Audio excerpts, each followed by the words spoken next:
आज मैं बताने वाला हूं 8 आसान तरीकों में आप कैसे वहां पहुंचेंगे। सफलता पाने के लिए सबसे पहले आपको एक लक्ष्य निर्धारित करना होगा। दूसरे शब्दों में ये एमबीओ मैनेजमेंट बाय ऑब्जेक्टिव है। हम सब ने हमारे लक्ष्य के हिसाब से बैलेंस्ड लाइफ निर्धारित की है। लक्ष्य निर्धारित करने के बाद आपको उसका पीछा करना होगा एकदम दृढ़ निश्चय के साथ। जी हाँ, पूरे फोकस से आपको इस पर पूरा ध्यान देना होगा। आप लड़खड़ा नहीं सकते। खुद पर आपको विश्वास करना होगा। आपके दृढ़ निश्चय में सबसे ज्यादा खुद की जिंदगी को अपने तरीके से जीने की इच्छा शामिल होनी चाहिए। आज आप में से कुछ लोग यहां पर इस भाषण से प्रेरित होंगे और इस व्यापार को शुरू करने का निर्णय लेंगे। कुछ लोगों को ये लगेगा वो कितने भाग्यशाली हैं, आखिरकार जो उन्हें एटमी मिला। आप अपने सपनों के आशियाने में रहने की कल्पना करेंगे। जैसे जीवन की शैली की आपने कल्पना की है उसका आनंद ले रहे हैं। आप अपने पति के लिए एक पसंदीदा कार खरीदने की कल्पना करती हैं ताकि उन्हें अपने दोस्तों के सामने शर्मिंदा ना होना पड़े। वो एक नया इंसान बन पाए। अपने बच्चों को आप वो सारे अवसर देना चाहते हैं ताकि उनका सपना। आपको अपने दृढ़ संकल्प को मजबूत करना होगा। क्या आप सभी दृढ़ निश्चयी हैं? क्या आप प्रभाव का केंद्र बनेंगे? हाँ, ऐसा ही होना चाहिए। बिल्कुल। अपने दृढ़ निश्चय को बढ़ाने के लिए सकारात्मक सोच बहुत जरूरी है। सकारात्मक सोच का मतलब बहस करना नहीं होता है कि कुछ असंभव होने वाला है। सच में कहूं तो दुनिया जहां हम जी रहे हैं वहां किसी भी हाल में हमें अमीर और सफल बनने की जरूरत है। एक बार आप अपने अंदर की क्षमताओं को उपयोग करना शुरू कर देंगे तभी आप। पर जब कोई किसान 10,000 किलो चावल उगाने का फैसला करता है, वो कठिन परिश्रम करने के लिए तैयार हो जाता है। वसंत में चावल को रोपने, गर्मियों में निराई और शरद में कटाई। क्या वो ये सब झेलने के लिए तैयार है? बिल्कुल तैयार है। कोई भी किसान बिना मेहनत किए 10,000 किलो चावल उगाने की कल्पना नहीं करेगा। वो उम्मीद नहीं करेगा कि 10,000 किलो चावल उसके पास आ जाए। आपको और भी दृढ़ संकल्प लेना होगा। कठिनाइयों का सामना करने के लिए करना चाहिए। दृढ़ निश्चय के बाद आती है तीसरी चीज, अप्रोच करना चाहते हैं। इस स्टेप को मैं लिस्ट अप कहता हूं। यह सोचने के बाद कौन कौन इस सूची में होगा, आप उन सबका नाम लिखना शुरू कर दें। ऐसे लोग की सूची ना बनाइए जो ये व्यापार करने के लिए तैयार होंगे। सिर्फ उनका नाम लिखें जिनसे आप अभी तक मिले हैं। पोटेंशियल कॉन्ट्रैक्टर्स का नाम ना लिखने की भी एक वजह है। यह बात अक्सर कही जाती है कि आप अपने जीवन के शीर्ष पर होने के लिए आपको अपने समय को मैनेज करने में माहिर होना चाहिए। टाइम मैनेजमेंट या लाइफ मैनेजमेंट में अच्छा होना चाहिए। ये सभी घटनाओं को मैनेज करने के लिए जरूरी है। अगर ऐसा है तो आप पहल करना चाहेंगे कि कौन सी घटनाएं आपके जीवन में घटनी चाहिए। यह व्यापार करना आपकी जिंदगी के लिए बहुत ही महत्वपूर्ण है ना? कितना अच्छा होगा जब आपका परिवार एक खुशहाल जिंदगी जिएगा, साथ ही साथ लोगों की मदद करते हुए। तो आप कैसे सुनहरे सपने को हासिल करेंगे? 250 लोगों तक पहुंच के आप उन्हें जो बता रहे हैं, आप क्या कर रहे हैं, वो अपने आप में ही एक घटना है। ये करने के लिए कुछ लोग 3 महीने में 250 लोगों को एडवाइस करते हैं। दूसरी ओर कुछ लोग दिन में 10 लोगों को बताते हैं।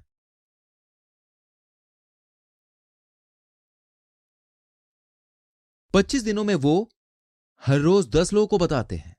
इन्हें 250 लोगों को बताने में सिर्फ 1 महीना लगता है। क्या ये प्रभावी रूप से एडवाइस करने के लिए समय को कम कर देता है? जी हां, ये 3 महीनों को 1 महीना कर देता है। पर सच में समय कम नहीं होता, पर कांटेक्ट की फ्रीक्वेंसी बढ़ती है। कुछ अद्भुत मामलों में लोगों ने 10 दिन में ऐसा किया है। कुछ लोग 25 लोगों को रोज संपर्क करते हैं और इस जिम्मेदारी को बखूबी निभाते हैं, वो भी सिर्फ 10 दिनों में। ऐसे विशेष मामले में अविश्वसनीय विस्फोटक शक्ति बनाई जा सकती है। जब चीजों को इस तरह से संकुचित किया जाता है तो वो एक बड़ा उछाल लेती हैं। जब तेल, पानी और हवा को ऐसे ही रखा जाता है तब कुछ नहीं होता, वो कुछ नहीं करते हैं। पर जब उन पर दबाव डाला जाता है एयर कंप्रेशर के साथ, तब क्या होता है? एयर को कंप्रेस करने पर सभी प्रकार की ऊर्जा बनती है। मशीनों, पंप और सक्शन ट्यूब्स को मोटर करने के लिए। और टैप बहुत ही महत्वपूर्ण भूमिका निभाते हैं। तेल के साथ भी कुछ ऐसा ही है। हाइड्रोलिक सिस्टम्स में तेल को कंप्रेस करने की ऊर्जा उत्पन्न की जाती है कई सारी 1 किलो वजन वाली भारी वस्तुओं को उठाने के लिए। यानी अगर आप अपनी जिंदगी में कुछ चुनौती प्राप्त करना चाहते हैं, फिर आपको कभी भी इसे अपनी गलती से नहीं होने देना चाहिए और ना ही अपने आप को उस पर मुफ्त सवारी करने दें। आप उन घटनाओं का चयन करिए जो आप चाहते हैं कि हो, उन्हें व्यवस्थित करें और उन्हें एक अच्छे तरीके से करें। ऐसी आप जिंदगी में कामयाब होंगे। जी हां, इसलिए इन्हें इवेंट कंप्रेसिंग कहता हूं मैं।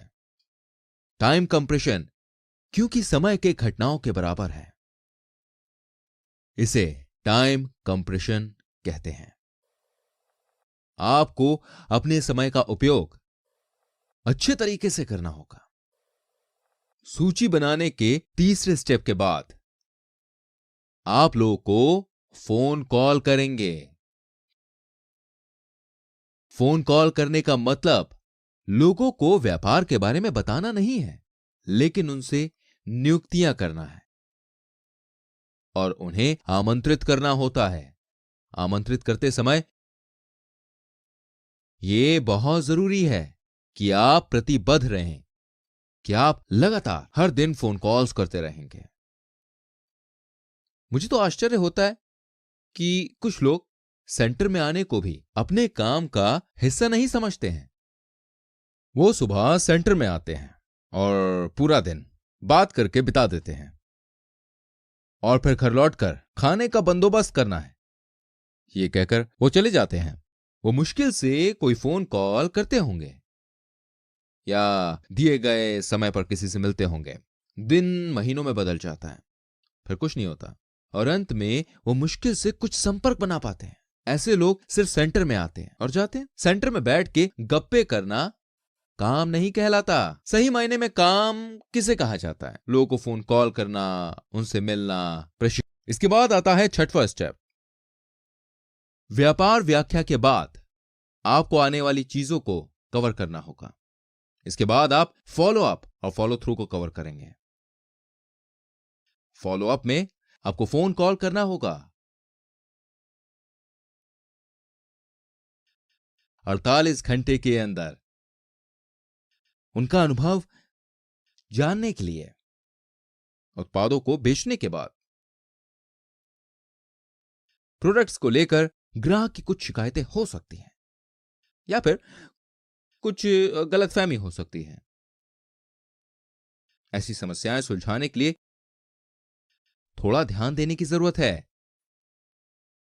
कई लोग हमारे उत्पादों के खिलाफ थोड़ा पक्षपाती होंगे क्योंकि हम अभी तक एक हाउस होल्ड ब्रांड नहीं बन पाए हैं। हमारे उत्पादों को इस्तेमाल करने से पहले ही लोग जो हैं वो पक्षपात कर सकते हैं। आपको इन सभी शंकाओं को दूर करना होगा। जल्दी से फोन कॉल करके उन्हें तसल्ली देनी होगी। बिजनेस एक्सप्लेनेशन के लिए भी हमें यही करना होगा। कोई व्यक्ति बतौर सदस्य योगदान करता है तो फिर आप यह सोचकर उत्साहित हो जाते हैं कि आप बहुत बड़ी डाउनलाइन बनाएंगे। फिर वही व्यक्ति आपको 1 हफ्ते तक कॉल नहीं करता, फिर आप कॉल करेंगे। वो बोलेगी मैंने अपने पति को इस व्यापार के बारे में बताया और वो बहुत गुस्सा हो गए। माफ करना, मैं आप लोगों के साथ शामिल नहीं हो सकती। इसलिए किसी चीज को एक हफ्ते तक ऐसे नहीं छोड़ना चाहिए, क्योंकि बाद में इन्हें संभालना मुश्किल हो जाता है। लेकिन फिर फॉलो थ्रू क्या है? इसका मतलब है जिनको आपने नियुक्त किया है उनके सफल होने तक आप उनका ख्याल रखेंगी। ज्यादातर मामलों में लोग अपने ग्राहकों को अकेला छोड़ देते हैं उनके प्रोडक्ट्स का इस्तेमाल खत्म होने से पहले ही। भले ही आपकी उपभोक्ता कुछ तेज गतिविधि दिखा रही है, आप छोटी मोटी चीजों की ही देखभाल कर रही हैं, उनमें रुचि दिखाकर। इसलिए आपका व्यापार वास्तव में बंद हो रहा है। आपको बड़ी या छोटी चीजों के बारे में सोचना नहीं चाहिए और अपने से ज्यादा अपने साथी की सफलता के बारे में सोचना चाहिए। आपको समझना होगा उनकी सफलता आपसे ज्यादा महत्वपूर्ण है। सारांश में, अगर आप किसी को नियुक्त कर रहे हैं फिर आपको उनका ख्याल रखना चाहिए, सफल होने तक उनका साथ देना चाहिए। अगला स्टेप है 7वां, काउंसलिंग। आपको काउंसलिंग करनी होगी। काउंसलिंग के साथ कुछ ऐसा है कि आप तभी काउंसलिंग करते हैं जब कोई मुश्किल आती है। मैं उन समस्याओं के बारे में विस्तार में बताऊंगा जो इस व्यापार के दौरान आप झेलने वाले हैं। पहले, कुछ लोग कहेंगे कि वो किसी को नहीं जानते हैं। ये एक आम बात है ना? कुछ तो मुझे ही लोगों को रेफर करने के लिए कहते हैं, ये कहकर कि वो किसी को नहीं जानते। ये लोग इसलिए कहते हैं कि वो किसी को नहीं जानते क्योंकि उनके पास लोगों की सूची नहीं है। ये सूची भविष्य के कॉन्ट्रैक्टर्स की नहीं है, बल्कि आपकी जान पहचान वालों की है। आप कम से कम 250 लोगों को तो जानते ही होंगे। आप ऐसे लोग की काउंसिल करें जो कहते हैं वो किसी को नहीं जानते। उससे सारे सवाल पूछें। आपके दिमाग में सबसे पहला नाम किसका आता है? किसे आप सबसे ज्यादा सफल होते हुए देखना चाहेंगे? किसके लिए आपको दुख होता है? आपको क्या लगता है कि यह व्यापार शुरू करने के बाद कौन सबसे ज्यादा सफल होगा? फिर वो किसी का नाम बताएंगे, जॉन डो। फिर आप वो नाम लिखेंगे। आप उनका फोन नंबर मांगेंगे जो वो आपको आसानी से दे देंगे। लिख लीजिए, उनकी उम्र पूछिए और उनके व्यक्तित्व के बारे में भी पूछिए। पूछते रहिए उनका बैकग्राउंड, नौकरी, घर और सब कुछ उनके बारे में। आसानी से जवाब मिल जाएगा। काउंसलिंग के बाद तय कीजिए कौन सा विकल्प सही रहेगा मिस्टर टो के लिए। प्रोडक्ट्स का वितरण करना या फिर मुआवजा योजना बताना। क्या वो हमारे प्रोडक्ट्स में रुचि लेंगे या फिर रोजी रोटी कमाने में? वो कहेंगे कि जॉन जो व्यापार करने में रुचि नहीं लेंगे। फिर उन्हें हमारे प्रोडक्ट्स अच्छे लगने लगेंगे क्योंकि वो काफी अच्छी स्थिति में है। फिर आप कहेंगे पहले हमारे प्रोडक्ट्स उन्हें देते हैं, या फिर वो ये भी कह सकते हैं कि जॉन जो इस वक्त संघर्ष कर रहे हैं और नई नौकरी की तलाश में हैं। फिर तो वो जरूर मुआवजे की योजना में रुचि लेंगे। ऐसे में हमें व्यापार विकल्प को चुनना चाहिए। फिर आप उनसे कहेंगे क्या आप उनके साथ उनसे मिलना चाहेंगे? बेहतर होगा पहले आपसे बात कर लें। उनसे पूछिए, उनसे जाके मिलना या उन्हें कभी भूलना ठीक रहेगा। अगर आप ऐसे काउंसलिंग करेंगे तो वो आपके सभी सवालों का जवाब देंगे। फिर आप और आपके साथी मिलकर एक फाइल बनाएंगे या जॉन डो पर एक काउंसलिंग लॉग तैयार करेंगे। ऐसा करके आप एक संगठित तरीके से सबका ध्यान रख पाएंगे। जो भी आपके साथी की संपर्क सूची में है, आपके और आपके साथी के बीच हुई बातों को लिख लें। अगर आपका साथी कहता है कि वो मुश्किल से किसी को जानता है, फिर उससे पूछिए उन सभी के बारे में जिन्हें वो जानता है और उन सबकी काउंसलिंग करिए। दूसरे शब्दों में, अगर उनके साथ संबंध को खोजने में उनकी मदद कर रहे हैं, संबंधों को खोजकर निकालना। सभी मेरे साथ बोलिए, संबंधों को खोजकर निकालना। आप अपने साथ के लिए संबंधों को ढूंढेंगे इसी सिद्धांत के साथ कि अगर आप अपने प्रायोजक की संभावनाओं के बारे में पूछते हैं, या तो वो जितने भी लोगों को जानते थे सबके बारे में बता चुके हैं, या फिर वो सच में किसी को नहीं जानते। शायद आपके प्रायोजक किसी और को नहीं जानते। इसीलिए उनके रोने से कुछ नहीं होगा।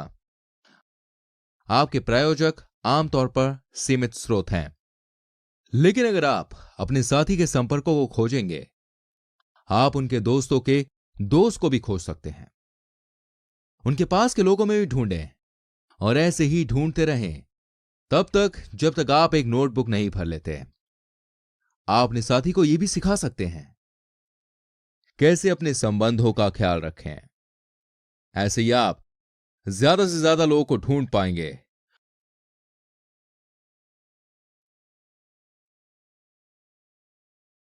अब आखिरकार 8वें स्टेप के बारे में बात करते हैं हम यहां मैं डुप्लीकेशन के बारे में बात करूंगा। डुप्लीकेशन और नकल करने में अंतर है। डुप्लीकेशन क्लोनिंग की तरह होता है, जैसे क्लोन भेद डॉली के साथ हुआ था। हम उस भेद को कॉपीकैट नहीं कह सकते। फिर हम डुप्लीकेट और नकल में अंतर कैसे करेंगे? क्यों ना मैं अपने आप को आसान सी व्याख्या दूं। एक पेड़ है, अगर आप प्लास्टिक का बिल्कुल वैसा ही पेड़ बनाते हैं, उसे नकल कहते हैं।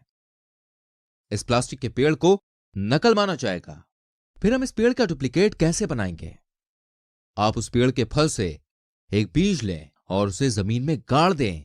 उससे अंकुर अंकुरित होंगे और पत्ते निकल आएंगे और ये पेड़ बढ़ता ही जाएगा अपने मूल की तरह। इसी को डुप्लीकेशन कहते हैं। चलिए मैं आपको बताता हूं मूर्ख लोग क्या नकल करने की कोशिश करते हैं। वो किसी फैंसी आरएम को देखकर उसके जैसा बनने की कोशिश करते हैं।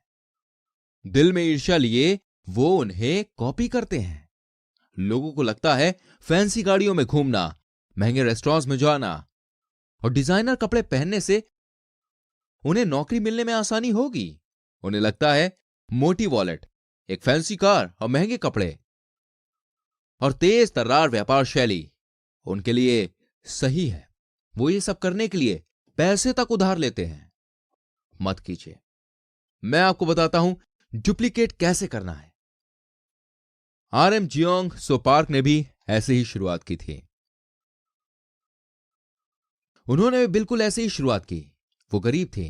उन्होंने मेहनत करके व्यापार को बढ़ाया और अपने नेटवर्क को भी। हमारे अच्छे मार्जिन रेशियो के बारे में याद दिलाकर मैंने उसे उत्साहित किया।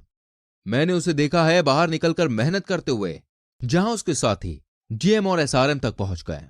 वही वो एएसएम पर अटकी है, पर वो बेचने में काफी सफल रही। अपनी महारत बनाए रखने के लिए और धीरे धीरे सीढ़ियां चढ़ती गई। वो चुपचाप 1.5 साल तक कड़ी मेहनत करती गई। एक दिन मैंने उसके व्यापार करने के भोलेपन को लेकर चिढ़ाया, यह कहकर कि जो भी मैंने कहा था उसने सब कुछ सच मान लिया।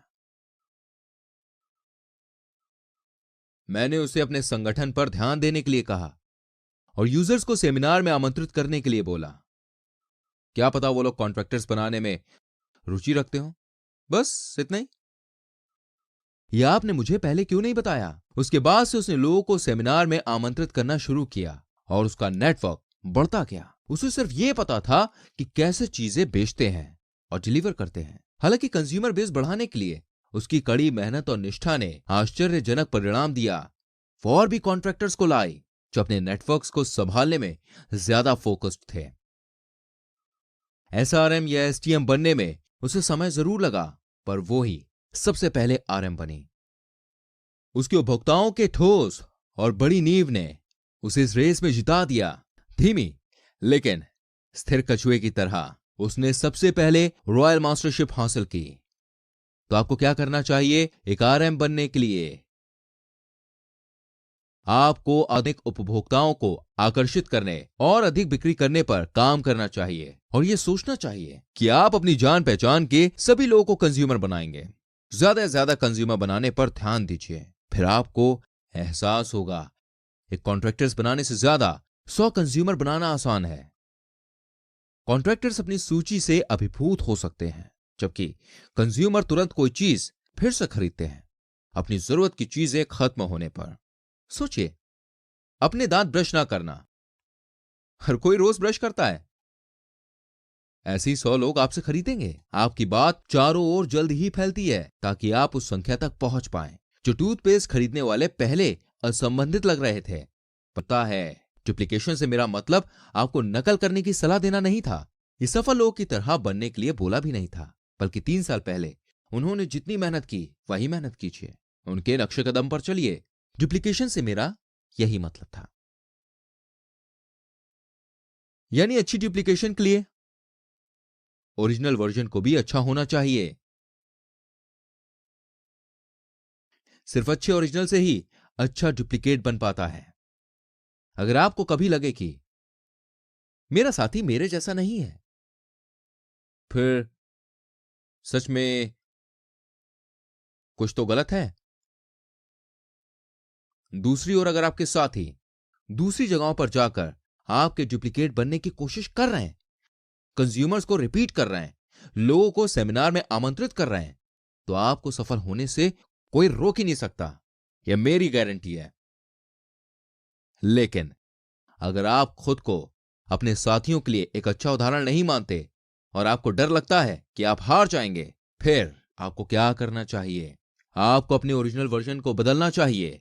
आप ओरिजिनल हैं और ओरिजिनल से डुप्लीकेट बनता है। इसलिए अपने आसपास को बदलने के लिए आपको खुद को बदलना होगा। आखिरकार आपने सुनना खत्म किया सफलता के 8 स्टेप्स के बारे में।